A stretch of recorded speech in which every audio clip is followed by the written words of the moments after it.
오늘 말씀은 에베소서 1장 13절, 14절 말씀입니다. 우리 함께 읽겠습니다. 그 안에서 너희도 진리의 말씀, 곧 너희의 구원의 복음을 듣고 그 안에서 또한 믿어 약속의 성령으로 인치심을 받았으니 이는 우리의 기업의 보증이 되사 그 얻으신 것을 구속하시고 그의 영광을 찬미하게 하려 하심이라.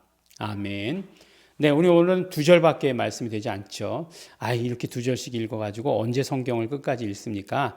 이렇게 생각할지 모르겠지만, 우리가 이제 계속해서 에베소서를 이제 시작하면서 에베소서에서 이제 성부 하나님의 하신 일들, 그 다음에 성자 예수 그리스도께서 하신 일, 그 다음에 성령 하나님께서 하신 일, 결국 이 하나님께서 하신 일이 다 한 가지라는 거잖아요. 어떻게 우리가 한 가지인지를 알 수 있을까요? 보니까 그 안에서라고 이렇게 얘기하고 있어요. 그가 누구십니까? 예수 그리스도 안에서.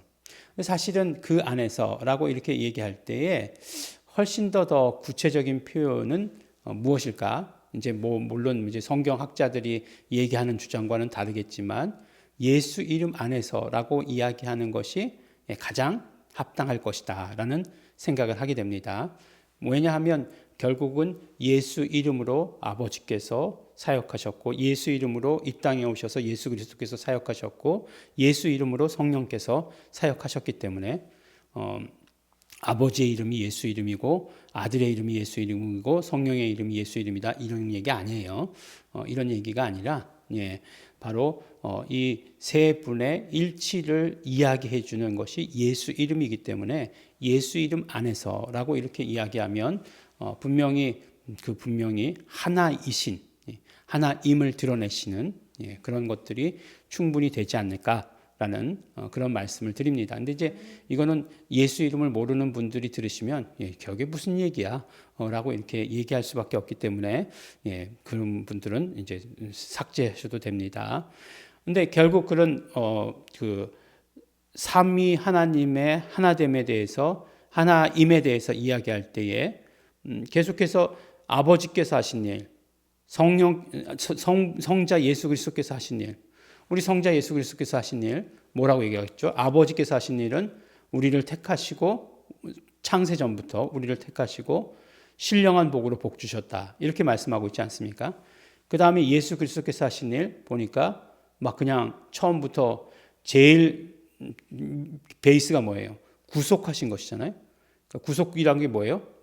누가 구속됐다? 그런 얘기 아니죠. 누가 구속될 것이다? 그런 얘기 아니에요.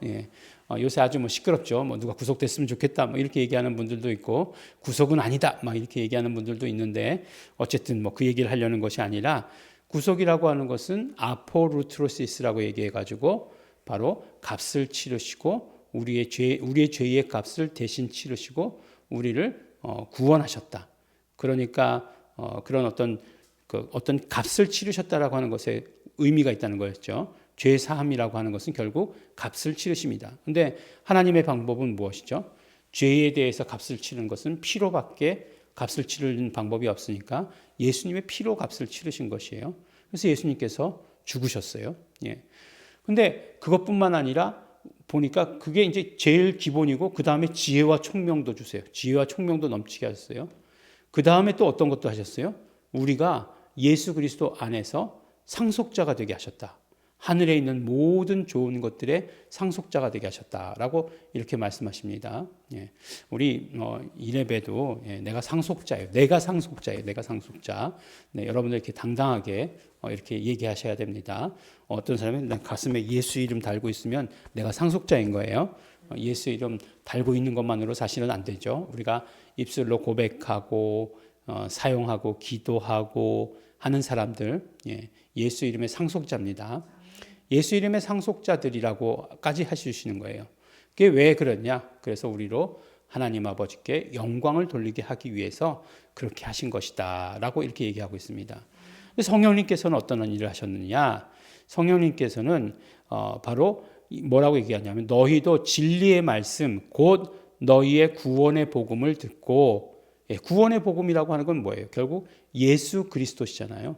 예수 그리스도 진리의 말씀 예수 그리스도시죠. 성경에서 계속해서 변하지 않고 이야기했던 그 말씀이 바로 예수 그리스도시잖아요. 진리를 이제 영어로 이제 에메트라고 얘기합니다. 에메트. 예, 이제 이게 이제 뭐냐면 영어가 아니죠. 제가 잘못 얘기했죠. 히브리어로 이제 에메트라고 얘기하는데 참 재밌어요. 이 히브리어 철자가 재밌어요. 이 히브리어 알파벳에서 보면 제일 먼저 나오는 글자가 뭐냐면 알레프라고 하는 글자죠. 이렇게 알파처럼 되어 있는 거 알레프, 알레프가 되어 있고 제일 마지막에 나오는 글자가 이제 뭐 알파와 오메가. 우리는 그건 너무 잘 아는데 이제 그거는 그리스 헬라어에서 그렇고 히브리어에서는 뭐냐면 T자의 타우예요. 타우라고 하는 게 제일 마지막에 나옵니다. 그러니까 제일 첫 글자와 제일 마지막 글자가 이제 처음과 마지막에 나오는 거예요. 그 다음에 그러면 맴이라고 하는 것은 그 미음자 발음 나는 건데, M자 발음 나는 건데, 그건 몇 번째겠냐? 딱 중간이에요. 그러니까 처음, 중간, 맨 마지막 글자가 합쳐진 것이 어떤 뜻이라고요? 진리라고 하는 뜻이에요. 이게 무슨 의미겠느냐? 이제 이런 거 이제 해석하는 거 좋아하잖아요. 이런 거 뭐 창세기의 한자적 발견 그래가지고 방주 주자가 어떻게 된 거냐? 배선자 옆에다가 8팔자의 입구자가다. 그래서 이게 방주 주자다. 이렇게 되어 있으니까 그때 당시에 노아의 방주 딱 생각해 보면 이제 그 8식구가 타지 않았느냐 배에다. 그래서 방주 주자가 된 거다. 뭐 이런 이야기 있잖아요. 창세기의 발견 그래가지고 그런 책 모르시죠? 그런 책들도 있었어요. 근데 이제 이런 식으로 해석하기 좋아하는 사람은 진리가 그럼 뭐냐? 처음부터 중간에서 끝까지 변하지 않는 것. 이것을 이제 진리라고 이렇게 이야기한다라고 말해요. 재밌죠? 이런 것들. 그래서 그런 히브리어를 가지고 하는 언어의 유희죠. 언어를 가지고 장난치고 노는 거죠. 근데 이제 솔깃하잖아요. 근데 진리의 말씀 계속해서 하여간 구약에서부터 말씀해 왔다는 거예요. 누구에 대해서? 예수 그리스도에 대해서, 구원의 복음에 대해서, 예수 그리스도에 대해서 이야기했다는 거예요. 누구든지 주의 이름을 부르는 자는 구원을 얻으리라. 요엘 선지자의 말씀, 이 말씀 계속해서 해왔다는 거예요. 그래서 그것을 듣고서 그 안에서 또한 믿어 약속의 성령으로 인치심을 받았나니, 약속의 성령에 의해서 인치심을 받았다. 그러면 성령께서 하신 일은 뭐예요? 성령께서는 인치셨다라고 이렇게 말씀하는 거죠. 인친다고 하는 것은 무엇입니까? 이게 도장을 찍는 걸 말하는 거죠. 근데 그런 도장이 아니라 옛날에는 이렇게 그 완전히 달구어 가지고 그 쇠를 달구어 가지고 말이나 소나 이렇게 도장 찍죠. 그거를 이제 인쳤다라고 얘기하지 않습니까? 그것과 마찬가지로 그렇게 인쳤다라고 이렇게 얘기하는 거예요. 그러니까 그것은 왜 성령님께서 그렇게 인치셨느냐?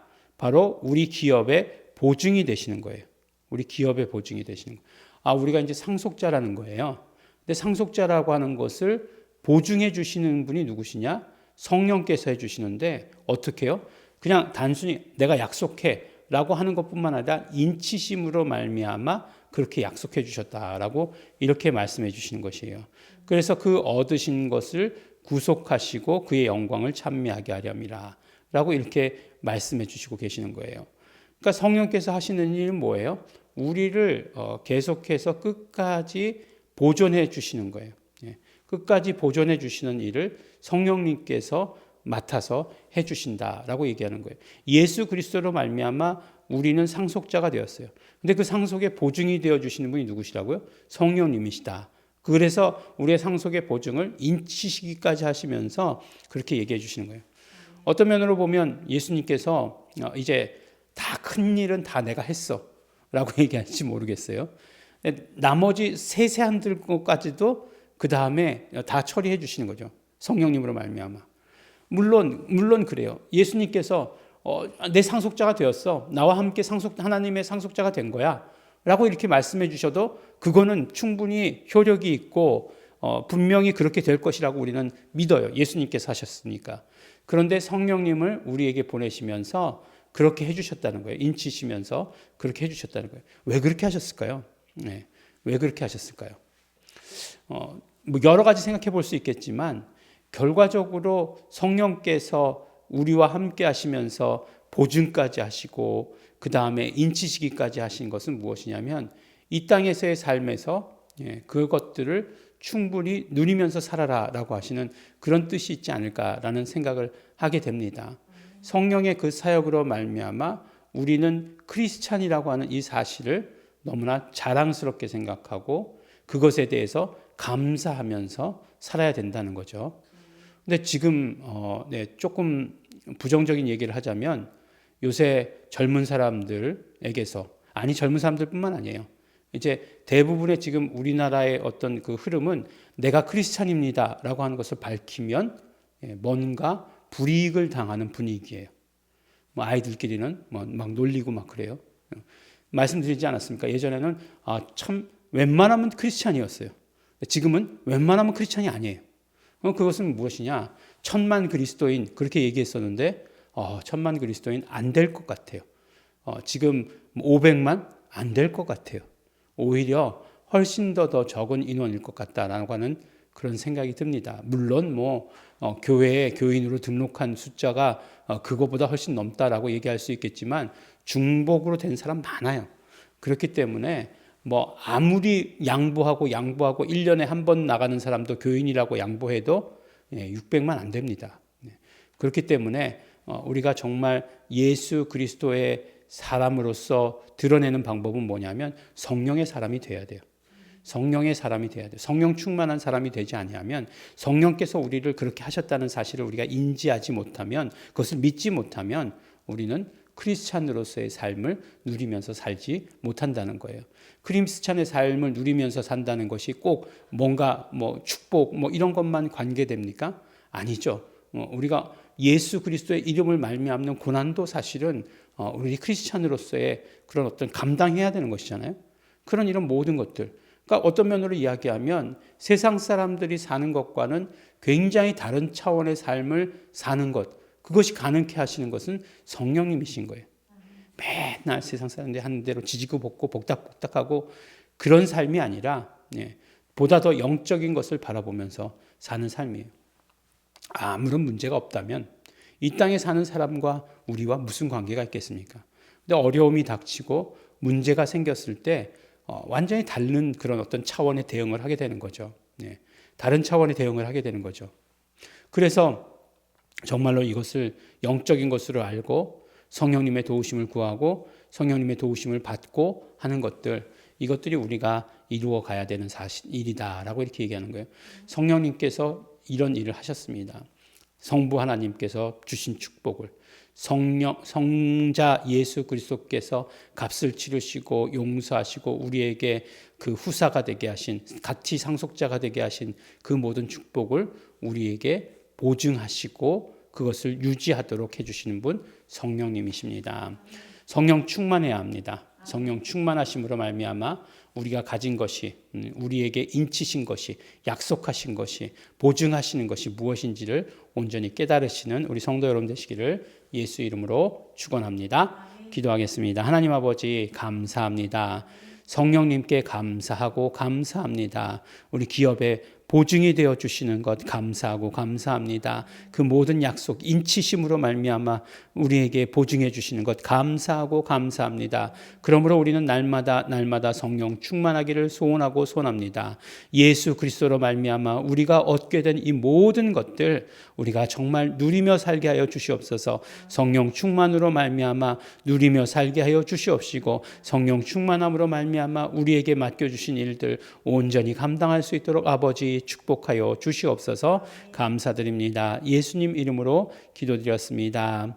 아멘. 그러므로 우리 시간 기도하실 때 성령 충만을 소원합니다. 성령님 우리 안에 언제나 충만히 거하여 주시옵소서. 성령님의 소원 따라 우리 일할 수 있도록 되기를 소원합니다. 성령님 함께하여 주시옵소서. 다 같이 통성으로 기도하시겠습니다.